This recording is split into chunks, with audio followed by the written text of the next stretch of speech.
Hello, my name's Dr. Laura Davis, and I'm going to talk to you today about Hans Christian Andersen's fairy tale, The Little Mermaid. And I encourage everybody to watch the episode on Fairy Tales with Jen about this tale because she really has some excellent points with regard to it, and I'll be referring to those intermittently in my short lecture today. So I'm going to talk about three different things in The Little Mermaid. The first is the three different worlds that are represented in the tale.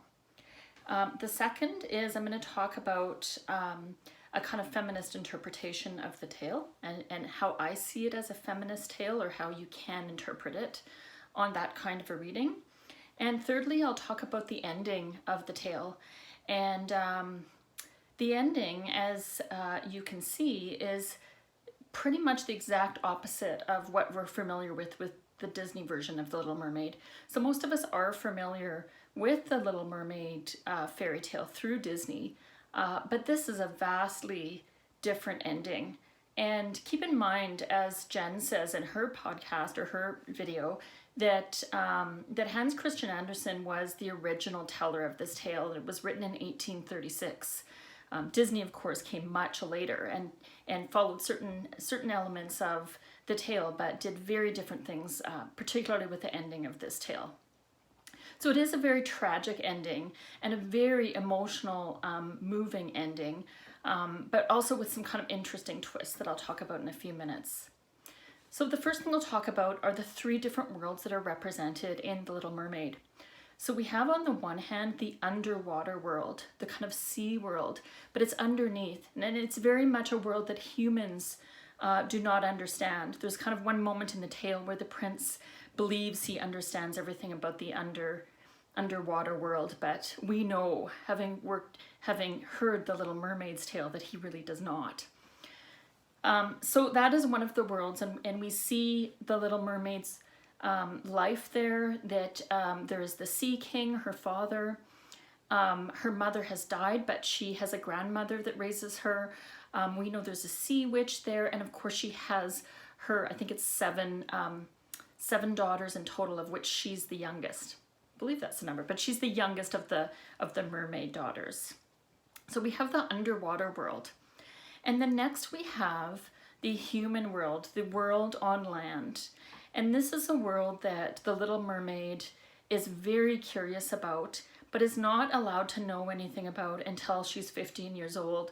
Now this is significant because 15 years old is kind of it's an age in which there's a movement from childhood to adulthood. So there's a sense that this other world, of which the mermaids are not a part, that they're only allowed to kind of have any sort of knowledge about it when they enter into adulthood, or in this kind of largely woman's world, although we do have the Sea King, when they enter into womanhood. So there's the underwater world that the humans are not aware of. There is the world of the land that the mermaids are aware of, but only to a certain extent, and they're only allowed to know about that world to a certain extent. And finally, we have the spirit world. So in a sense, there's kind of these three levels of worlds that literally go from the bottom up, right? Because the underwater world is beneath us. Then we have the land world, which is, from a human perspective, the same level of us. And then we have the spirit world, which is above us. And the spirit world does come into play. Well, it's throughout in a sense, because the tale is religious, and you can see references to churches, references to souls and the notion of immortality all through the tale, but particularly near the end. And this is a spoiler, so don't listen to this part unless you've read the whole tale. Actually, the whole thing is a bit of a spoiler here. But it's only at the end, when the mermaid dies because the prince does not love her, that she much to her own surprise, becomes part of the daughters of the air, the kind of these mermaid air daughters that are spirits. So we have this very much kind of abstract air world. And I think that these three worlds are really interesting, and they're very metaphorical for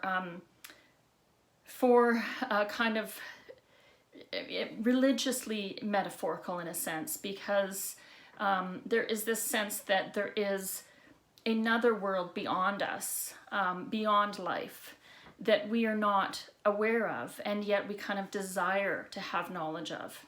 And it is also caught up in this desire for the mermaid to have a soul, and to have immortality, and to have knowledge or intellect. So those three worlds are very interesting and worth noting in the tale. Okay, the second thing I'll note is, actually there's one more thing I wanted to say about the three worlds, is that the mermaid, the Little Mermaid, and you know this from fairly early on when the tale starts going through each of the sisters as they reach 15, being able to go to the surface, being allowed to see the human world, and then returning. And the sisters are happy to return. They're happy to see the human world, but they're also happy to go back home into their sea world. And we know that the Little Mermaid, the youngest, will be different, because all the way through it said that she's more contemplative, that she's more thoughtful. And I read that in part as being more intellectual, that she really desires a knowledge beyond what her own world can give her. So I think that we can read this tale and her choice to go into the human world, not just as a romantic desire, not as a desire for the prince, although that's part of it. I think that the larger sense is that she has a desire for intellect, she has a desire for knowledge, and she has a desire for a soul. And this is in the language. You can look at the language of her request to the sea witch to go to the human world. It is a request for an attempt to gain an immortal soul, as much as, or even more so, than it is a request to be with the prince. So again, that's kind of twisted in our contemporary versions of the tale by Disney and others. But if you look at the original, I think that, in a sense, this is a tale about a young woman mermaid who is not satisfied with what her own world can give her. And read on feminist terms, you could see that as, unlike her sisters, she's not happy to return home to the domestic. She's not happy to simply adhere to the rules that are set out for her in her world, that she wants more, and she goes to get more. So I like that reading, and I'm just going to go a little further into the idea of a feminist kind of interpretation of the tale. Which I like Jen in the other podcast, I keep calling it a podcast, in the other video. I also saw the Hans Christian version, Andersen version, the animation that was done, probably late 70s or early 80s, and was absolutely moved by the tale. I didn't see the Disney tale until much later, and I was honestly kind of horrified by it. I didn't like it at all. The Hans Christian Andersen animation is the animated version of Hans Christian Andersen's. It very closely follows Andersen's tale, is much more emotionally charged and moving, particularly because of the ending, because she does not marry the prince, and she turns to sea foam, as the witch has said she would, if she doesn't gain his love. And even as a child watching that, I could understand the kind of feminist message there, which was, in my interpretation, this is kind of a lesson that it was telling to me, in my interpretation, but do not give up yourself. Don't give up your own soul, in a sense. She's trying to attain a soul, but she gives it up for the prince, right? Don't give up yourself. Don't give up who you are, right? Because once you do that, you've lost your chance for a true soul, in a sense. So how does she give up who she is? Well, she gives up her tail to get legs, so that's part of it. But she also, and this is really what I found moving, is even as a child seeing this, is she gives up her voice.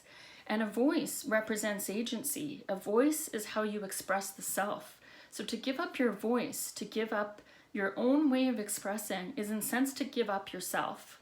And I think that, in a sense, it is going to result in your own death if you give up yourself for another in that way, to that extent. It's too high of a price to pay.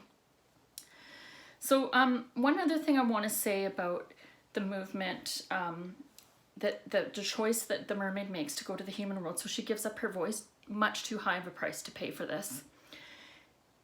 She also, the witch warns her of this, when her tail gets changed into legs, she will feel pain.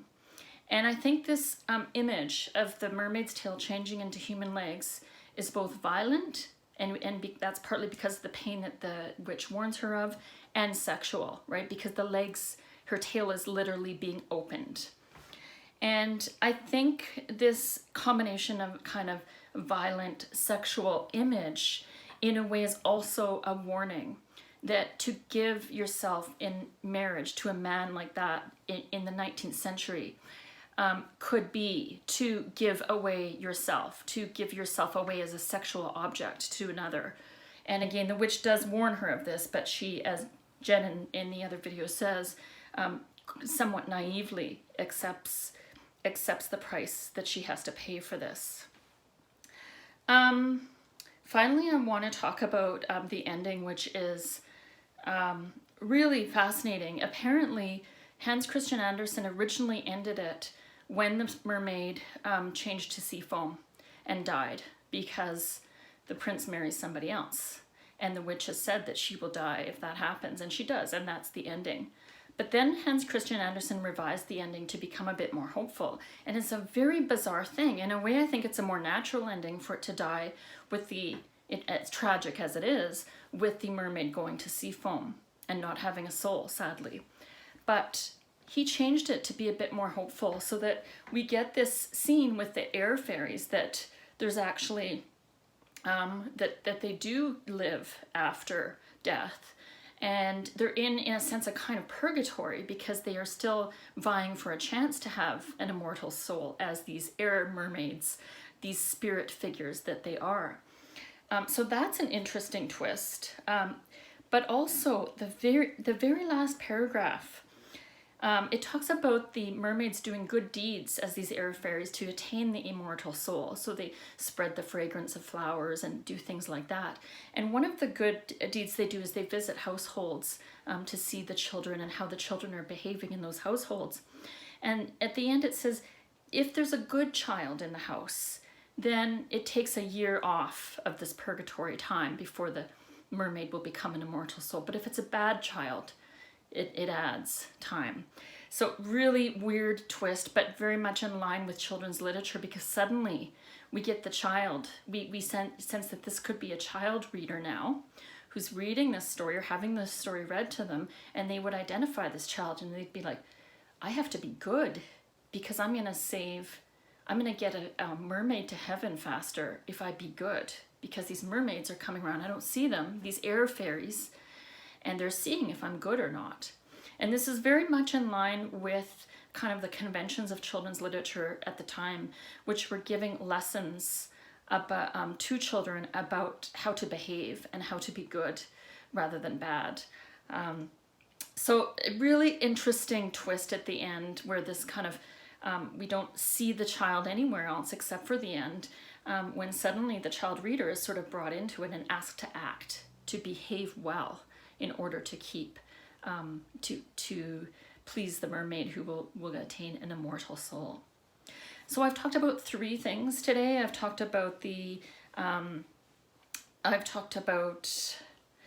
three different worlds. I've talked about a feminist reading of the text, and I have talked about the really interesting ending of Hans Christian Andersen's The Little Mermaid. So I hope you enjoyed my short lecture. I'll see you next time. Thank you.